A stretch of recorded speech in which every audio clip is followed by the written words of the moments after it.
The Oneida are a Native American tribe and First Nations band. They are one of the 5 founding nations of the Iroquois Confederacy in the area of upstate New York, particularly near the Great Lakes. The Iroquois call themselves Haudenosaunee in reference to their communal lifestyle and the construction style of their dwellings. Originally the Oneida inhabited the area that later became central New York, particularly around Oneida Lake and Oneida County. Today the Oneida have 4 nationally recognized nations: Oneida at 6 Nations of the Grand River and Oneida Nation of the Thames in Southwold. People of the Standing Stone. The name Oneida is derived from the English mispronunciation of Onyotaraka, the people's name for themselves. Onyotaraka means people of the Standing Stone. This identity is based on an ancient legend. The Oneida people were being pursued on foot by an enemy tribe.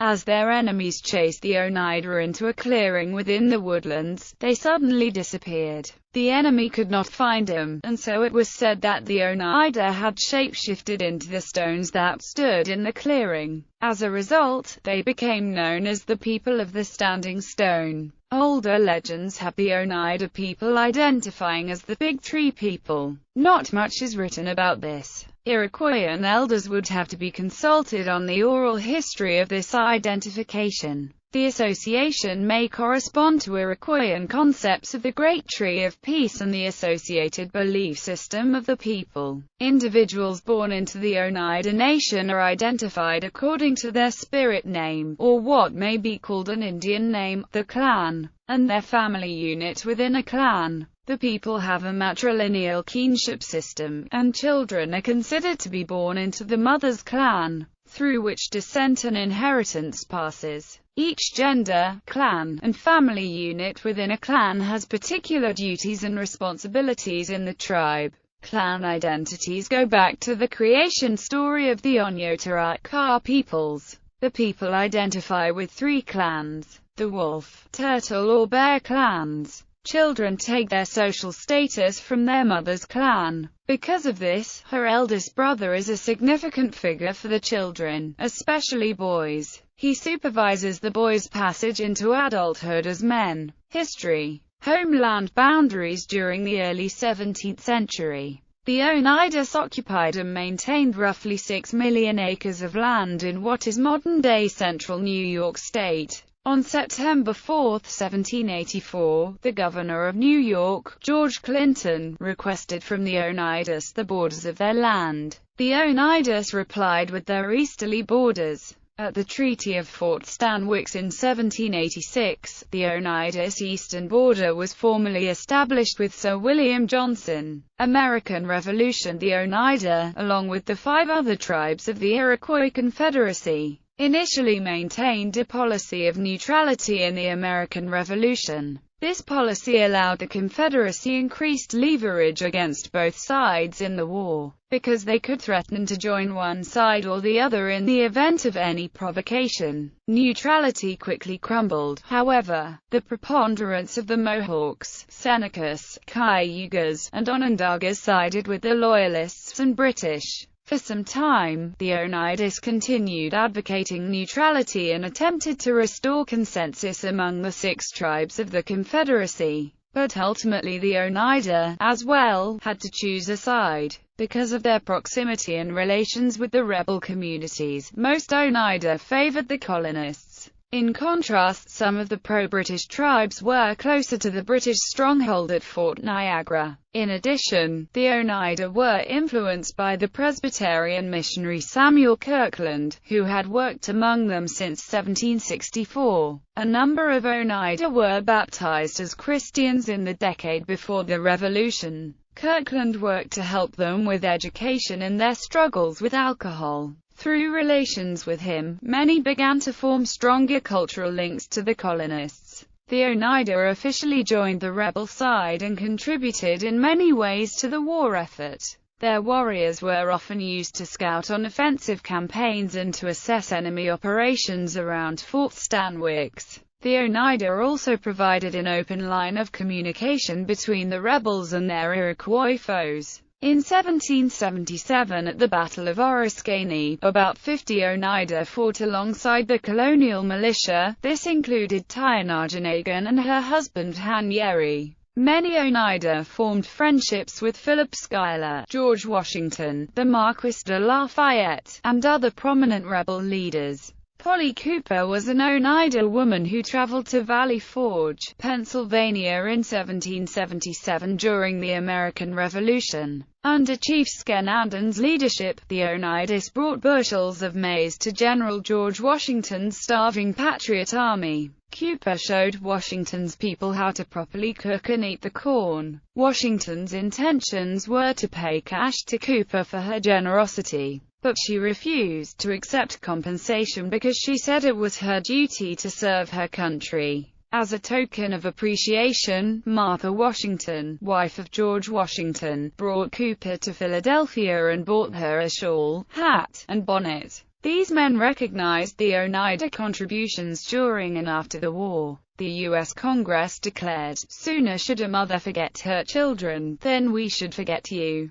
Although leaders of the tribe had taken the colonists' side, individuals within the decentralized nation could make their own decisions about alliances. A minority, who were already a faction supporting the sachems, supported the British. As the war progressed and the Oneida position became more dire, this minority grew more numerous. When rebel colonists destroyed the important Oneida settlement at Canandaigua, numerous Oneida defected from the rebellion and relocated to Fort Niagara to live under British protection. 1794 Treaty of Canandaigua. After the war, the Oneida were displaced by retaliatory and other raids by American settlers, who did not always distinguish between Iroquois who had been allies or foes. In 1794 they, along with other Haudenosaunee nations, signed the Treaty of Canandaigua with the United States. They were granted 6 million acres of lands, primarily in New York. This was effectively the first Indian reservation in the United States. Subsequent treaties and actions by the state of New York drastically reduced their land to 32 acres.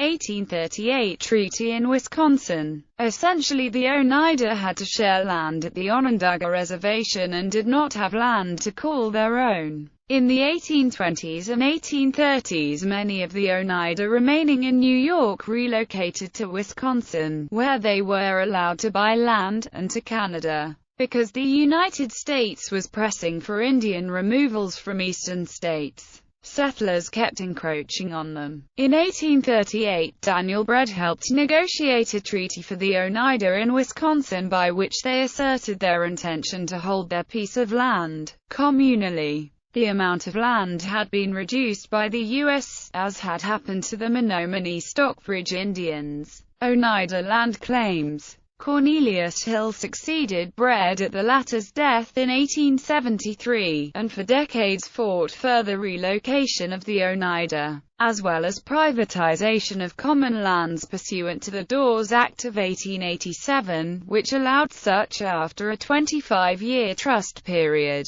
Hill, however, was based in Wisconsin and died in 1907, ostensibly during the trust period which would expire around 1920. After Hill's death, William Rockwell, a conservative, led the Oneida in New York essentially from 1910 to 1960. Women Oneida activists pushed tribal land claims in the early 20th century. Laura Minnie Cornelius Kellogg and her attorney husband, and Mary Cornelius Winder and her sister Delia Cornelius Waterman were particularly influential from 1920 on in pressing land claims. The women worked from their homes in Prattsburg, New York and Oneida, Wisconsin. Particularly after the Indian Reorganization Act of 1934, Winder and her sister reached out to the Oneida of Wisconsin, and both American branches of the nation pushed jointly for their land claim. At that point, the remaining Oneida in New York had no land, and were subject to the Onondaga sharing their reservation. They were encouraged by passage of the Indian Claims Commission Act of 1946. As before that, they were unable to bring claims against the U.S. government. In 1970 and 1974, the Oneida Indian Nation of New York, Oneida Nation of Wisconsin, and the Oneida Nation of the Thames filed suit in the United States District Court for the Northern District of New York to reclaim land taken from them by New York without approval of the United States Congress. In 1998, the United States intervened in the lawsuits on behalf of the plaintiffs in the claim so the claim could proceed against New York State.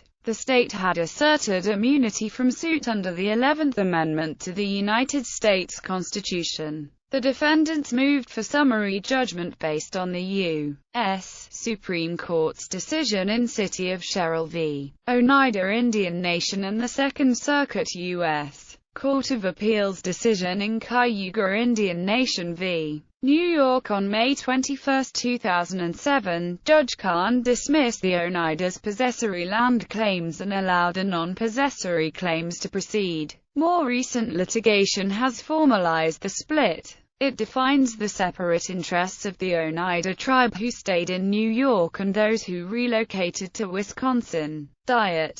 The people made use of the land by eating the seasons, with the lack of fresh foods in the winter. During the autumn months, the Oneidas dried fruits and vegetables which they had harvested.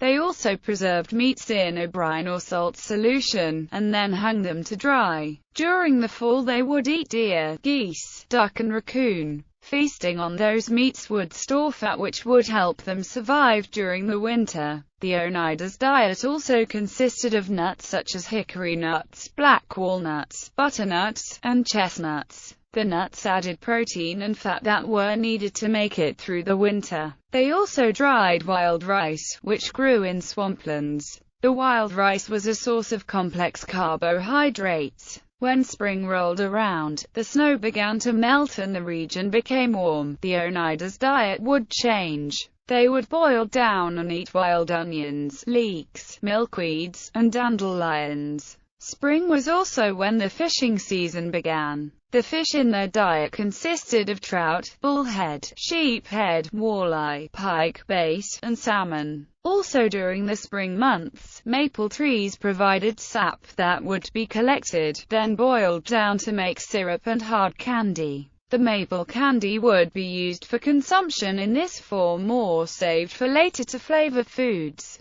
During the summer months, the Oneidas would consume various fruits such as strawberries, blackberries, raspberries, blueberries, pears, plums, peaches, apples, and grapes. The Oneidas also used sassafras for tea. Dancing. There are two types of Oneida dancing: social and ceremonial. Social dancing is for the enjoyment of all people. The round dance, rabbit dance, old moccasin dance and canoe or fishing dance are different types of social dances. Ceremonial dancing is sacred and is not to be performed in public. Sacred dances are meant to be performed privately in the longhouses. The maple syrup, strawberry, bean, sun and moon dances are different types of ceremonial dances. Singing is a part of ceremonial dancing. However, they only chant during social dances. There is an introduction for every song. When the beat changes, the dancing begins. Cues are given from the drums, which indicate to the dancers when to switch partners. If a dancer was invited to dance, but refused, etiquette required them to offer tobacco as a settlement.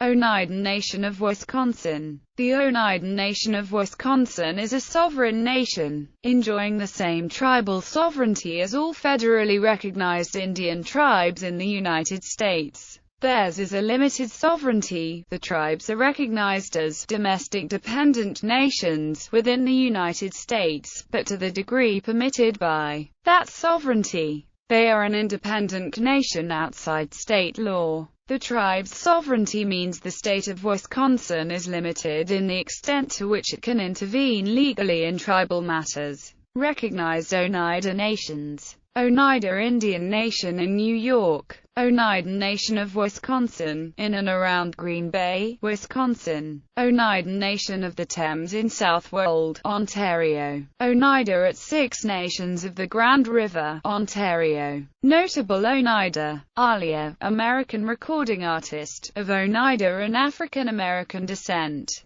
Carl J. Artman, Assistant Secretary of the Bureau of Indian Affairs. Daniel Bread, Principal Chief of the Oneida. Polly Cooper, leader, took white corn to General Washington and troops in 1777 to 1778 during the Revolution in winter quarters at Valley Forge and taught him how to cook it. Graham Greene, actor. Charlie Hill, comedian, entertainer. Laura Minnie Cornelius Kellogg, early 20th century activist in Oneida land claims. Chester Poe Cornelius, lawyer and activist. Lily Rosa Manoka Hill, 20th century Mohawk physician, officially adopted by Oneida for her work with them for decades. Cody McCormick, Canadian professional ice hockey player for Colorado Avalanche. Gino Ojic, Canadian former professional ice hockey player. Oscar Nondana, Pine Tree chief and leader during the American Revolution, ally of the Americans. Joanne Shenandoah, award-winning singer and performer. Denison Wheelock, composer, conductor and cornet soloist of the late 19th and early 20th centuries. James Riley Wheelock, musician, conductor and clarinet soloist. Tiana Janagan, leader, fought in Battle of Oriskany alongside husband Han Yeri.